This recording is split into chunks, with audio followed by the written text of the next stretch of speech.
Salut tout le monde et bienvenue au podcast IMFC Radio édition du 24 mars 2026. Gavino Desfalco en compagnie du capitaine éternel de l'Impact de Montréal, Patrice Bernier. Comment ça va, Pat? Hey, ça va bien, Gavino? Oui, ça va bien en préparation de l'événement Patrice Bernier et ses amis. Fait que, il y a du rodage, mais ça va bien.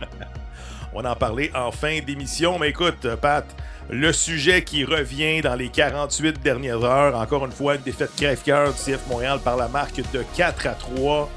Ça n'a pas été facile puisque le CF Montréal avait ce match-là sur un plateau d'argent, menait 3-2 en fin de rencontre. Ensuite, Marco Donadel qui décide de faire des changements.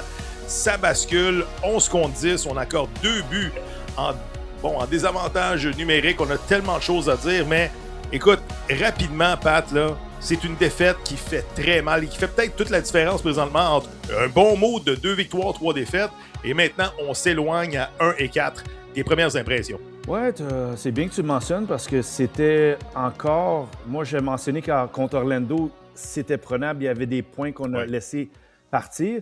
Mais ce match-là, comme tu l'as bien présenté, puis ceux qui s'en rappellent, on avait l'avance, 3-2. On était 11 contre 10. On s'était dit, bien, ils ont appris du match contre Chicago il n'y a pas très longtemps. Et comme de fait, on laisse filer des points. Puis on le sait, c'est pas facile pour CF Montréal. 6 matchs sur la route en début de saison. C'est l'histoire des dernières années d'être sur la route au départ. Mais tu aurais eu une possibilité d'avoir 6 points sur la route en revenant à Montréal bientôt. Et potentiellement, on ne sait pas en Nouvelle-Angleterre s'ils prennent 1 ou 3. N'importe qui prend ça là, quand tu es sur la route, 6 points. Puis rappelons-nous, l'année passée, je pense, c'est quoi?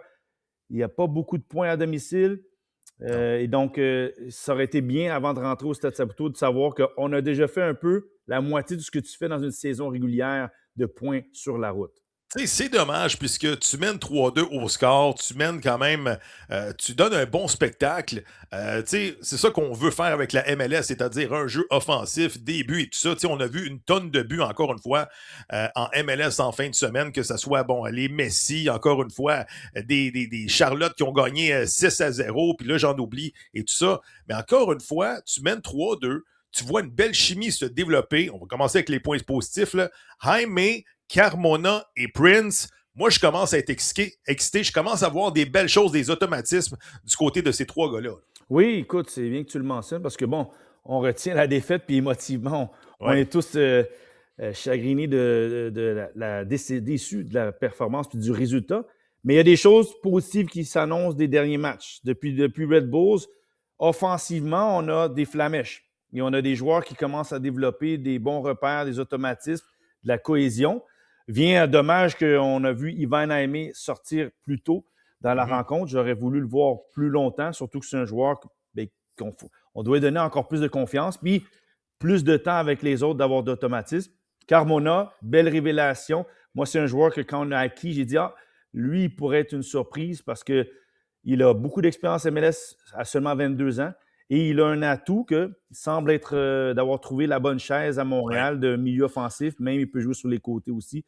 Donc, oui, là-dessus, c'est bien. On marque des buts, puis on semble démontrer la confiance qu'on veut offensivement et beaucoup mieux que l'année dernière où ça a pris du temps avant que Owusu marque et que même qu'on trouve le fond du filet. Encore une fois, Owusu qui connaît quand même un bon début de saison. Jaime, il est sorti à la 60e minute, on va en parler dans quelques instants. Comment tu le trouves, toi, Enadi Sinchuk, depuis le début de la saison? Il est jeune et tout ça, mais si tu es assez bon pour jouer dans MLS, je veux dire, il a raté une chance en or en première demi avec un service, je pense, de Prince, dans la petite boîte. Malheureusement, il n'a pas su cadrer son tir, mais tout ça. Mais je reviens au 2e, au 3e match de la saison. Tu y vas avec une performance sans faille contre les Red Bulls. Ensuite, tu changes complètement ton schéma tactique. Tu mets des joueurs pour ramener Nadi Sinchuk. Selon moi, Nadi Sinchuk, j'ai l'impression que c'est un petit peu une déception depuis le début de la saison. Là. Ça tarde là, à voir des choses du côté du jeune Ukrainien. Qu'est-ce que tu en penses? Oui, bien, tu sais, sur le point de vue où ce que marquer les buts et d'être un peu plus décisif, parce qu'on a vu les Flemèches à la fin de la saison 2025. Puis moi, les 2-3 premiers matchs, les 2 premiers parce qu'il a été sur le banc contre les Red Bulls. Oui, moi aussi, j'étais comme... je m'attendais que cette année, ils prennent un ascendant. Mais à Orlando, j'ai trouvé qu'il a été très entreprenant. Dangereux, accélération, moins... Il a joué moins safe, si on peut dire, moins dans l'efficacité, plus dans essayer d'être vertical. Là, oui, contre Cincinnati, est-ce qu'il aurait pu marquer? Je me dis, mais au moins, il est là. Il fait les courses. Sauf qu'on sait qu'il y a eu un investissement consenti là-dessus, sur lui. Ouais. Même s'il est jeune, on veut commencer à avoir un produit final. On sait qu'il va être inconstant. C'est quand même un jeune joueur. Je vais dire que les 2 derniers matchs, beaucoup plus positifs. Mais on voudrait qu'il soit encore plus remuant et surtout d'être capable de trouver Owusu ou combiner avec les autres. Parce qu'on voit que Carmona et Jaime, ça fonctionne. Ouais. Et ils semblent trouver Owusu, eux autres aussi. Là, il faudrait que cette dernière pièce offensive, Sinchuk, et à savoir si on va lui continuer à lui donner autant de chance parce qu'il y a Strait et d'autres qui ont peut-être des potentialités oui, et de rentrer dans. Thoralson, il faut en parler un petit peu. Je veux dire, c'est quand même pas une révélation, mais on savait qu'il était bon.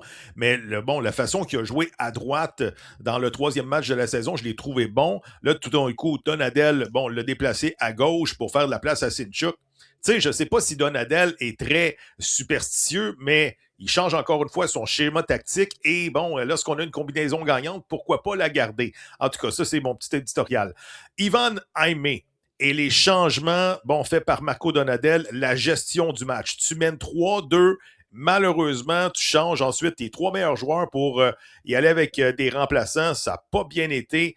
On connaît la suite, là, l'impact qui accorde 2 buts en désavantage numérique. Tu sais, pour faire une autre petite parenthèse, je regardais le match de la Coupe des champions entre Tigres et Cincinnati jeudi soir. J'étais en Floride, je regardais ça, et tout d'un coup, Tigres était tout seul sur le terrain, menait 4-0 au score. Cincinnati qui marque 4-1, et là, tout d'un coup, aggregate, c'est 4-4. Si ça se termine comme ça, Cincinnati passe au prochain tour. Ça, c'est jeudi soir au Mexique. Le coach, Noonan, retire Evander à la 85e, 86e, son seul bon joueur, ou bien son arme offensive. Tout d'un coup, Tigres marque le 5e but. Je veux dire, dans cette ligue-là, en MLS, t'as pas d'affaire, selon moi, à retirer tes meilleurs joueurs. Et là, tu payes le prix cash parce que le banc du CF Montréal, c'est pas des Kai Kamara ou bien des Romel Kyoto qui arrivaient en fin de carrière, en fin de match, qui faisaient la différence. Malheureusement, là, je pense que, on le sait, ça fait 48 heures qu'on le dit, c'est Marco Donadel qui a perdu cette rencontre-là pour le CF Montréal. Tu n'as pas d'affaire à retirer ces 3 joueurs-là. Qu'est-ce que tu en penses, toi, Pat? Bien, je pense sur le cas d'Ivan Jaime, c'est un joueur qu'on a consenti, même s'il est en prêt, on a fait un effort pour le faire venir, pour être un joueur qui devient l'animateur offensif. Ouais. Et je trouve que, justement, on le surprotège, qu'on donne les raisons qu'il soit pas encore prêt. À un moment donné, il faut que tu le laisses jouer pour savoir jusqu'à où il est capable d'aller. 75e minute, 90e minute. Et on a tous vu les matchs. Lorsqu'il est sur le terrain, c'est un des seuls qui est capable de gestes décisifs. Je parle de dernière passe, de tenter d'éliminer un joueur et frapper, tirer au but. Ouais. C'est clair, il n'a pas encore fait. Carmona a déjà 3 buts et 2 passes. Mais je sens qu'on retient un cheval qu'il faut laisser lousse. Et c'est là que sur Marco Donadel, moi, j'ai peur qu'un Ivan Jaime qui est en prêt se dise, là, on m'a montré confiance quand je suis arrivé, mais maintenant, on n'arrête pas de me sortir. Pourquoi? Je suis supposé être un élément sur lequel on compte, puis que je suis important, puis je n'ai pas ce sentiment-là. Lui, pourrais-je dire, tu sais quoi, je vais peut-être vouloir revenir peut-être j'étais intéressé à revenir ici à temps plein, puis que mon prêt soit acheté, mais peut-être que je vais dire, je retourne ailleurs. On a tous vu sa réaction lorsqu'il est arrivé sur le banc. Il était d'une frustration incroyable. Et tu sais, ça fait le tour de la Ligue, ça fait le tour des partisans. Je pense pas que c'est des bonnes nouvelles entre Marco Donadel et Ivan Jaime. On attendra pour la suite. Mais je veux dire, présentement, là, on regarde, j'ai préparé un tableau. Ça, c'est, regardez une photo de Ivan Jaime lorsqu'il est arrivé avec le CF Montréal l'année passée, souriant, un sourire Colgate. Là, tout d'un coup, quelques mois plus tard, je ne sais pas si le torchon brûle, mais que tu coaches du U10 amateur ou une ligue de garage locale, selon moi, tu n'enlèves jamais ton meilleur joueur sur le terrain, à moins d'avoir une avance de 3 buts. Et c'est pas ça qui est arrivé. En tout cas, moi je pense que c'est la base. On va revenir un petit extrait D'après-match, Marco Donadel qui s'est fait poser la question par le journaliste Jean-François Théotonio de La Presse. Es-tu encore l'homme de la situation avec le CF Montréal, Marco? On écoute la réponse. Bon, je pense que oui, mais c'est que quelques questions que tu fais à moi, mais la question, ce n'est pas pour moi. Je pense que nous avons joué contre une très bonne équipe avec des joueurs de qualité et nous avons fait la partie que nous voulons. Écoute, je trouve que c'est quand même, ça prend du guts pour encore une fois demander au coach, es-tu encore l'homme de la situation? Je pense que ça fait 2 fois en 2 ans que Jeff Théotonio pose la même question au coach Marco Donadel, qui n'a pas beaucoup de succès depuis qu'il est à la barre du CF Montréal l'année passée, maintenant cette année. Maintenant, je pense que ça fait 34 matchs qu'il est à la barre du CF Montréal. Marco Donadel qui répète Patrice Bernier, l'autre côté, ils ont des bons joueurs. Je pense qu'on va le dire toute l'année, l'autre côté, ils ont des bons joueurs, puisque le CF Montréal, c'est une équipe, bon, on sait, avec des ressources financières limitées. Comment tu as trouvé la réponse de Marco Donadel à la question de JF? Bien, tu sais, c'est clair quand tu es au CF Montréal, puis tu regardes les autres écuries, puis surtout une comme Cincinnati, tu te dis, bien, ils ont Evander, on a acheté 12 millions à travers la Ligue. Ouais. Ils ont Denke, qu'on est allé chercher pour une autre dizaine de millions. Donc, tu te dis, eux, ils vont chercher des joueurs, beaucoup plus d'expérience, qui ont coûté, qui sont supposés faire la différence. Et ils le font. On ne va pas se cacher. Evander est un des meilleurs 10 dans la Ligue. Denke, l'année passée, un des meilleurs marqueurs de la Ligue. Mais ce que je veux voir, c'est que oui, quand tu es à Montréal, je vais prendre le cas de Philadelphie. C'est rare que j'entendais le coach de Philadelphie dire, bien, quand je regardais l'AFC puis tout ça, je vois que il y a Denis Bouanga puis tout ça. Puis pourtant, Philadelphie, c'est un marché qui fonctionne un peu comme le CF Montréal. Ils vont dépenser un peu plus stratégiquement. Moi, je me dis, tu as quand même des éléments qui sont intéressants. C'est peut-être pas les meilleurs dans la Ligue, oui. Mais à aimer, il faut que tu lui donnes confiance pour que peut-être il devienne un des joueurs. Parce que, rappelons-nous, tout le monde sait qui est le meilleur joueur dans l'histoire du CF Montréal. Nacho Piatti, ou du moins l'un des meilleurs pour se dépendre. Mais quand il est arrivé, qui connaissait Nacho Piatti? Personne. Mais on l'a laissé, il est devenu, il a grandi, il a mûri. À travers le temps, il est devenu un peu plus passeur que buteur. Oui. Mais on lui a donné, on lui a dit, toi, on compte sur toi et on va te laisser. Puis c'est rare qu'on sortait. Donc, je pense qu'il va en aimer. Lui aussi, il va falloir lui donner un vote de confiance. Parce qu'au-dessous, il s'est présenté, il a dit l'année passée, je suis capable de marquer des buts. Cette année, je suis capable de continuer à marquer des buts.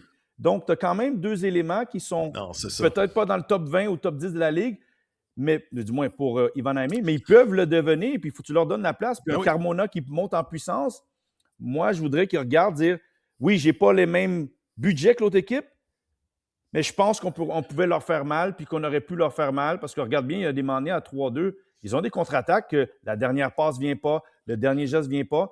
Ouais. C'est pas Evander qui a marqué le 4e but magiquement là, sur une Non, ça a été encore une fois. Une touche déviée, mal entreprise, puis qui est marquée au 2e poteau.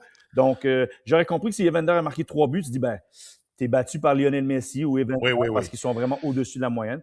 Très bon point. Il faut tourner sur le. Il faut arrêter de dire, ouais, OK, on peut mieux faire. Puis on a été meilleur offensivement dernièrement, mais qu'il faut qu'on gagne les matchs. C'est pas un vétéran de 45 ans, là, Ivan Aimé. Il est dans la fleur de l'âge, mi-vingtaine.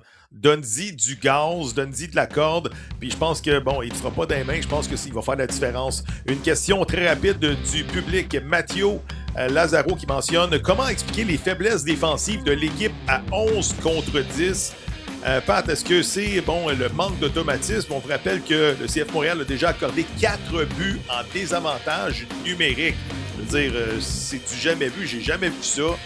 Une équipe qui est tout d'un coup avec l'avantage d'un homme, au lieu d'avoir la possession du ballon, faire courir l'adversaire, c'est le contraire qui arrive. C'est l'autre équipe qui est agressive et qui parvient à déjouer Thomas Gillier. Comment t'expliques ça, toi, Pat? Je pense qu'il y a un relâchement.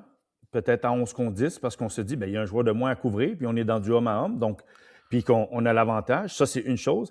Puis 2, je pense que l'équipe est encore sur les nerfs. Fait qu'ils n'ont pas.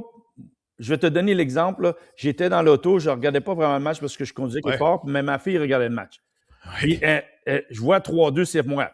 Puis là, carton rouge. Je dis, on est en voiture, on est bien assis. Puis là, elle me dit, mais c'est qui est en avantage? Parce que les Bleus ont plus le ballon que l'équipe de Montréal.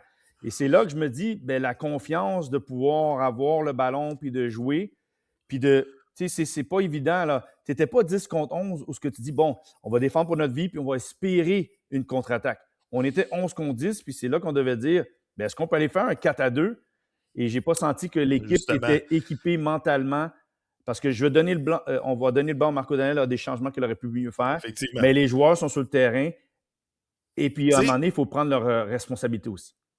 3-2, avantage numérique, tes 3 meilleurs joueurs ou tes 2 meilleurs joueurs sont sur le terrain. Donne-leur un anan. Dans les 5-10 prochaines minutes, ils vont pousser la machine et ils vont aller marquer le 4e, mais ils vont booster leurs statistiques. Oui. Malheureusement, c'est pas ça qui est arrivé. Ta fille a le quel âge pour analyser ça? Ma fille, elle a 14 ans. 14 ans, très bonne analyste, la jeune fille Bernier.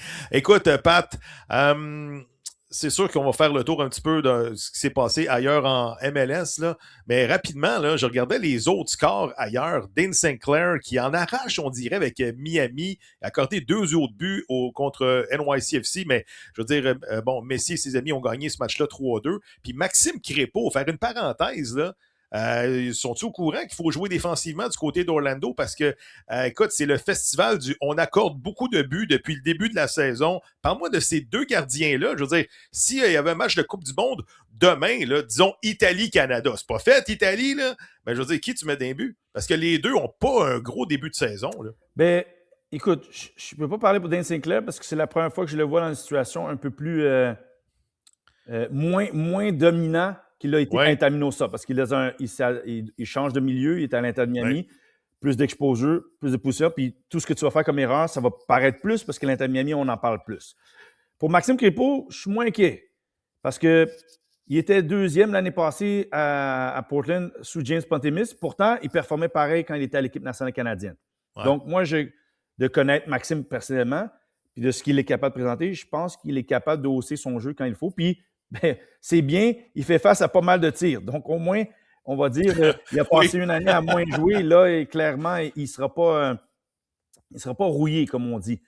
Mais non, moi, je pense pour Jesse Marsch, ces gars-là ont démontré que quand ils sont à l'équipe nationale, vu qu'ils sont en compétition en plus, puis qu'il n'a pas décerné la première place à 1-2, chacun a répondu présent à chaque fois. Donc, ce qu'ils font en club, je suis moins inquiet. Parce qu'à l'équipe nationale, ils semblent être capables de monter à la hauteur de ce qu'ils veulent avec le monde devant vous et sachant qu'aucun des deux est le numéro 1 clair présentement affiché par Jesse Marsch. Tu sais, je pourrais m'éterniser sur le milieu de terrain du CF Montréal. On sait que Victor Loturi et Longstaff en arrachent.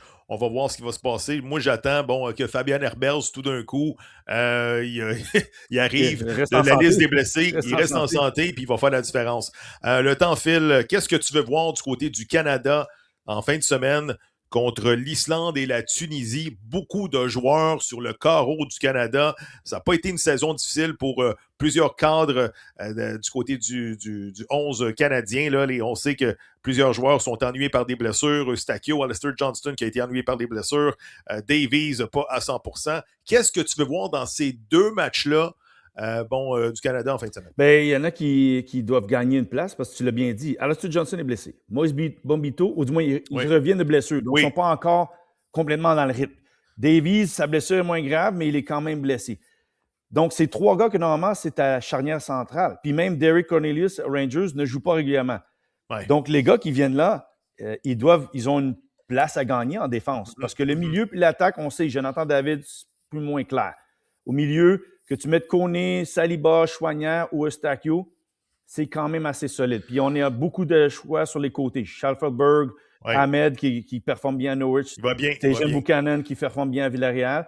Mais en arrière, il y a des gars qui ont des possibilités de gagner une place parce que les cadres qu'on s'attend à qu'ils soient dans l'alignement partant ne sont pas encore n'ont pas prouvé que leur rythme de match pourrait être un partant clair. Mais on verra dans 2 mois. Mais il y en a qui ont des points à gagner à être dans l'effectif de Jesse Marsch pour la Coupe du Monde ou même dans le 11 partant.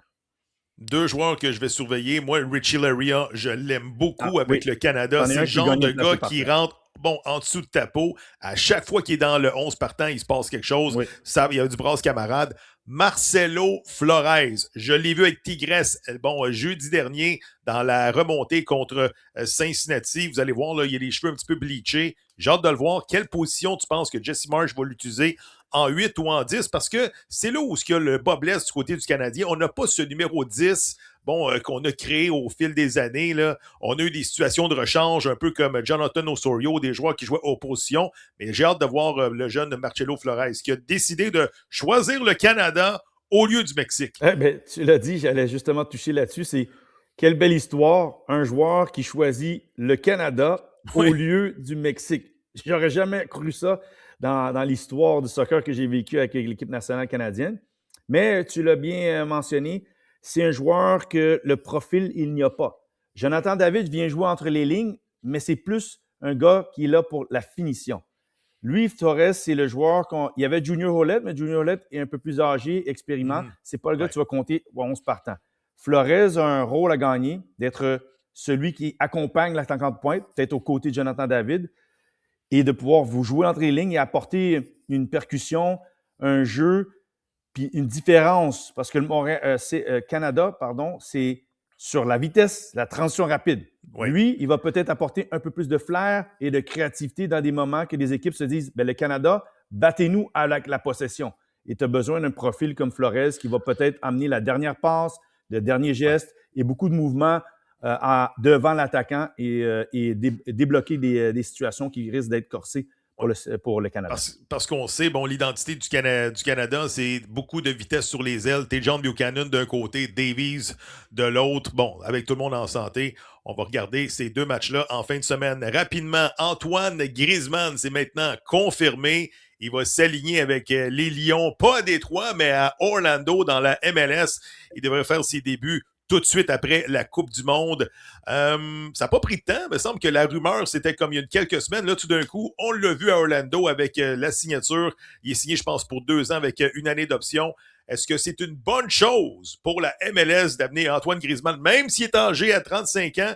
Mais je pense pas qu'il a subi d'énormes blessures au fil de sa carrière. Il vient rejoindre son idole, Lionel Messi, en MLS. Non, c'est une superbe nouvelle pour la Ligue. Puis je crois que la seule chose qui a joué penché la balance, c'est qu'il serait venu plus tôt. Mais le facteur que l'Atlético Madrid s'en va en finale de la Coupe d'Espagne, je crois qu'il voulait finir en beauté avec Madrid et d'avoir une opportunité de gagner un trophée et de quitter. Ouais. Et donc, je crois que le plan, c'était qu'il arrive maintenant. Mais vu que Atlético Madrid ne s'est pas fait éliminer par Barcelone et sera en finale, c'est là que tu dis peut-être, hey Orlando, un instant, je vais peut-être vouloir venir en juin-juillet quand tout sera fini avec l'Atlético Madrid et la Coupe du Monde. Et là, on a pu finaliser toute l'entente et démontrer qu'il viendra cet été. Et c'est, écoute, si tu comment tu le vois, Antoine Griezmann? Est-ce que tu vois la même domination que, exemple, Lionel Messi ou un peu plus réservé, étant donné qu'il n'y a pas toutes les superstars et le supporting cast qu'il y a avec l'Inter Miami? Comment tu le vois? C'est un gars qui est dans cette classe. OK, c'est pas Lionel Messi, mais il va apporter une touche alentour du but que tu ne verras pas à part pour un style de Lionel Messi. Oui. Là, maintenant, c'est à Orlando de bien l'entourer. Parce que, tu l'as dit, on parlait de Maxime Crépeau, cette défense-là, elle n'est pas bonne. C'est une passoire. Une chance que Maxime Crépeau est là des fois parce que ça pourrait être tout le temps 4-5-0 à chaque match. Donc, c'est à eux de maintenant d'apporter d'autres pièces de renfort. Moi, j'aime bien un certain Atuesta qui est au milieu, mais leur défense a vraiment besoin de s'améliorer parce que Angulo, Ojeda, Maguire, c'est du monde que si on était au CF Montréal puis ils étaient gratis, on les prendrait. Fait que c'est vraiment la défense à améliorer. Et moi, je m'attends qu'Antoine Griezmann apporte une touche de plus. Et peut-être, si jamais, il va attirer d'autres joueurs à pouvoir venir à Orlando pour l'épauler. Pourquoi pas d'autres gars de Madrid ou d'autres joueurs qui le jouaient avec à l'équipe nationale française, on ne sait jamais. Mais c'est une belle annonce pour la Ligue et pour Orlando. Et un gros derby. Il y a déjà un derby entre Orlando et Miami. Oui. Et bien là, ça va être Griezmann-Messi. Ça va être à surveiller. Je suis sûr que les images vont faire le tour du monde lorsque ces deux joueurs-là vont s'affronter rapidement. Dr Foot, qu'est-ce que serait un podcast sur le soccer sans un pause de Dr Foot? Mentionne Capi, as-tu des infos sur le CF Montréal qui pourrait disputer des matchs à domicile en hiver en attendant que le Bégo soit utilisable. Et bon, en deuxième question, est-ce que la priorité du CF devrait être de recruter un numéro 8? Bon, un numéro 8, je sais que notre ami Luca Saputo était en Italie la semaine dernière. Est-ce qu'il faisait du recrutement? On ne sait pas. La première question, Pat, on sait que c'est un problème. J'ai écrit un blog la semaine dernière sur leschums.com avec la mini-saison qui s'en vient en 2027. Je me gratte la tête. J'ai dit, coudonc, comment que le CF Montréal va faire pour aligner 7 matchs, disons, à partir du 12 avril et ensuite les séries éliminatoires parce que c'est de février à mai qu'on veut jouer. Ça va être un méchant casse-tête pour l'organisation, pour la MLS et tout ça. Qu'est-ce que tu en penses, toi? Est-ce que tu as des informations à savoir? Est-ce qu'on a commencé à penser à une logistique par rapport à ces 7 matchs-là à domicile, entre guillemets, pour le CF Montréal? Non, j'ai pas demandé pour voir parce que c'est un casse-tête. On sait tous le stade olympique, on s'attend en 2028. Donc, oui. Puis on ne sait jamais c'est quand en 2028. On n'a pas de réponse de vraiment est-ce que ça va être dans la saison 2027-2028. Non, moi, l'hypothèse que je fais, c'est que soit l'équipe décide de jouer ailleurs, à domicile sur la route, parce qu'on sait bien, COVID 2020, on est allé en Miami.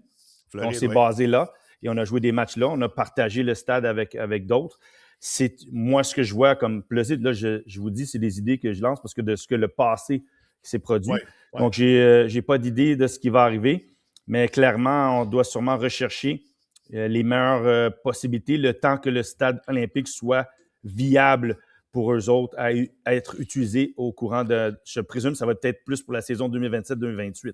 Oui, moi aussi, je vois ça. Je vois pour la mini-saison, si j'avais à parier un petit 2$, je pense que CF Montréal va jouer un calendrier équilibré dans les 10, les 6-7 premiers matchs. Là, 5-6 sur la route, puis les derniers à domicile. Peut-être, mais peut-être que les 2-3 premiers matchs se feront à Tampa Bay, en Floride, et tout ça. Ça, c'est juste mon hypothèse à Saint-Saëns. Patrice Bernier et ses amis. Ah non, on n'a pas répondu à la question. La question, oui, Lucas Saputo, un numéro 8. Est-ce que, selon toi, il va y avoir une annonce imminente avant la fermeture du mercato? Avant le 26? Moi, personnellement, je ne pense pas, parce qu'ils ont toujours mentionné que ce serait cet été dans lequel ils travaillent pour. Mais moi, de ce que j'ai vu, il faut un milieu de terrain. Il faut un milieu de terrain un box-to-box qui peut mener la baraque. Je suis déjà un peu surpris comment ça fait que Samuel Piette ne joue pas autant, mais ce n'est pas son rôle, ça serait le rôle d'être devant la défense. Mais un autre milieu de terrain qui peut apporter du volume au milieu puis supporter l'attaque. Donc, ça, je pense, pour moi, c'est une priorité, mais je ne pense pas que ça va arriver au 26 mars, là, à la date butoir des transactions MLS. J'en connais un, numéro 8. Il s'aligne avec le LAFC. Il est pas pire. C'est un petit gars de chez nous. Puis dans les highlights, les faits saillants, je trouve qu'il se débrouille pas pire. Je parle naturellement de Mathieu Chouanière. Patrice Bernier et ses amis. Ça se passe ce dimanche, 13h, au Collège Montmorency à Laval. Tous les profits de l'événement seront versés à la Fondation Patrice Bernier. Et c'est la 8e édition de Patrice Bernier et ses amis. C'est l'édition Coupe du Monde. On voit l'image à gauche. Patrice, c'est quand même une belle cause. Parle-moi justement de cette édition tu ramasses de l'argent pour les jeunes pour justement favoriser la pratique du sport. Oui, bien écoute, c'est notre 8e édition. Donc, on est toujours là, donc on est heureux. Et on fait le thème Coupe du Monde parce qu'on sait ce qui s'en vient cet été. Donc, c'était pour donner. Il y a 4 équipes, Canada, Haïti, les Amériques et l'Europe et l'Afrique qui sont représentées. Donc, ça va être un bon show. Mais avant tout, vraiment, c'est pour lever des fonds pour la Fondation Patrice Bernier. À travers le temps, on a été capable de permettre de donner des expériences de vie à des jeunes comme aller au Stade Saputo. On prend pour acquis que tout le monde y va, mais ce n'est pas le cas pour certains jeunes qui n'ont pas les moyens, qui n'ont pas les ressources. Aussi, d'avoir donné des bourses par le passé à des jeunes, comme on dit, de donner un petit coup de pouce à ceux qui en ont besoin. Et on a entrepris des nouveaux projets à travers les dernières années. C'est la rénovation de terrains d'école, des terrains synthétiques qui sont désuets, qu'on ne peut plus jouer. On a fait l'école de Verdun à Montréal. On a fait l'école Notre-Dame-Saint-Joseph sur la Rive-Sud l'année dernière. Et on a un nouveau projet, c'est l'école Riverview à Montréal. C'est pas cheap. Ça prend de l'argent. C'est pour ça que les matchs de charité comme Patrice Bernier et ses amis sont là pour pouvoir récolter. Vous pouvez aller à pbetsesamis.com pour acheter des billets présent dimanche ou, si vous ne pouvez pas être présent, faites une bonne donation parce que ça va à une bonne cause et ça va nous aider justement d'aller investir dans ces terrains qui sont sécuritaire, mais aussi inspirant pour les jeunes à retrouver le plaisir de pouvoir aller jouer quelque part où tu n'as pas peur de te blesser ou tes professeurs te disent on ne peut plus aller sur le terrain parce qu'il n'est plus jouable. Donc, toi, tu seras là. Est-ce que tu vas jouer pour le Canada ou l'Haïti? J'écoute, je suis au Temple de la Renommée pour le Canada, fait que ça serait bizarre de jouer pour l'Haïti. Mais Parfait. c'est clair que ça sera bizarre de jouer contre l'Haïti avec mes racines. Mais voilà, c'est le folklore et le spectacle qui nous attend dimanche 29 mars. Nomme-moi les autres personnalités là, qu'on va retrouver justement. Ben, écoute, ceux qui suivent la musique, il y a un certain Loud qui sera présent. Donc, il y a un comédien, humoriste qui commence à monter en place, Charles Brunet. Et après ça, ceux qui sont nostalgiques, il y a des anciens coéquipiers qui sont là, Vandril Lefebvre, Assoun Camara, Ali Gerba, et Marinette Pichon, qui est directrice générale des Roses, mais on sait qu'elle a été une très grande joueuse qui sera là. Et plein d'autres personnalités. À vous d'aller sur pbsesamis.com pour y découvrir toutes les autres personnalités. Il y en a une 50aine. Et Annie Larouche, présidente des Roses. Et ça continue. Carl Ouimet, ceux qui n'ont pas vu depuis quelques temps, faire un retour. Oui. Donc, c'est le beau. Comment il va, Carl Ouimet? Est-ce qu'il est maintenant basé à Montréal? Oui, il est maintenant professeur à l'école. Donc, c'est juste pour dire, c'est la chance de revoir des anciennes gloires, puis qu'est-ce qu'ils font maintenant, et de voir aussi un match futsal et d'autres mondes de différentes sphères du Québec qui viennent un peu partout. Il y a des politiciens, il y a des musiciens, il y a des humoristes et des acteurs du monde des médias. Et donc, je vous invite le dimanche 29 mars. Ça commence à 1h au Cégep Montmorency. Et puis, c'est forme futsal, fait que c'est dynamique. Ouais. Puis ça devient très compétitif, très rapidement. Oui, mais justement, c'était ma prochaine question. Y a-tu une personnalité ou un ancien joueur qui prend ça un peu trop à cœur, cette compétition-là, puis là, tout d'un coup, tu t'y perds, tu peux le baver pendant 1 an, puis ça y fait vraiment mal. Là. Genre, par exemple, André Lefebvre. Dans le passé, il y avait un certain Georges Larac, si vous connaissez bien Georges, lui, tout c'est au sérieux, il n'y a pas de partie amicale, mais dès que le ballon part, on dirait que l'esprit compétitif, même moi-même, ça s'embarque. Mais surtout, ce qui est bien à voir, c'est que les autres personnalités qui ne sont pas du monde soccer, comment ils prennent à cœur à vouloir gagner les matchs et finir champion à la fin. Donc, c'est pour une bonne cause, mais en même temps, disons que les matchs montrent d'un degré de chaleur match après match. Right. Donc, on prend du plaisir. Comme j'ai dit, j'invite le monde à venir voir parce que c'est une belle ambiance, c'est atmosphère qu'on ne voit pas. Moi, je trouve que c'est un événement unique par rapport à des matchs de charité qu'il y a ailleurs. Et puis, c'est pas une bonne cause, la Fondation Patrice Bernier. Collège Montmorency, dimanche 13h, Patrice Bernier et ses amis. Et peut-être le mot de la fin, là, on a appris peut-être une mauvaise nouvelle. Hier, notre ami et collègue de travail Mathias Vanals qui se bat présentement contre un cancer de la glande surrénale. Et Mathias, ton message m'a touché beaucoup. Je te connais un peu puisqu'on s'est croisés. À l'anniversaire de Jérémy, on se croise de temps en temps au stade de Saputo. Je t'envoie tout le courage au monde, mon chum Mathias. Tu vas gagner ce maudit cancer-là. Et tous les messages que j'ai vus sur X, on est de ton côté à 1000%. Si tu as besoin de quelque chose, tu connais, tu sais où me rejoindre. Je vais être là en courant, il n'y a pas de problème. Tu peux compter sur moi. Peut-être un petit mot pour Mathias, écoute, Pat, en terminant. Ça fait quelques temps que je sais que Mathias est là, mais tous les mots d'encouragement, je sais. Moi, tu le sais, juste le facteur quand on lui parle, puis on dit le courage, tu le sens que c'est une onde positive qui l'aide. Et donc, si vous connaissez, ou même si vous ne connaissez pas, lui envoyer un message parce qu'il a un fier combat. Il se bat très... Moi, je suis très courageux de le voir parce qu'il est venu au stade quelques fois, même quand on sent qu'on lui dit qu'il pourrait rester chez lui. Non, Mathias, on est avec toi. On supporte. Moi, j'envoie des messages de temps en temps parce que, comme j'ai dit, le plus qu'on envoie d'ondes positives, cette personne-là se sent qu'il n'est pas tout seul, même si c'est lui qui le vit, qu'il est bien entouré. La famille soccer, toute la communauté. Mathias, on est avec toi. Et j'envoie aux spectateurs, aux partisans, d'envoyer des gros messages de cœur envers Mathias parce qu'il en a besoin. Et c'est quelqu'un qui a toujours géré, on a toujours été alentour de lui. Toujours. Une super belle personnalité avec qui on pouvait parler soccer longuement. Donc, Mathias, on pense à toi. Un gars qui fait ça pour la passion, un gars sérieux dans son travail. Mathias, je t'aime et je te dis, je t'envoie tout le courage au monde, tu vas passer au travers.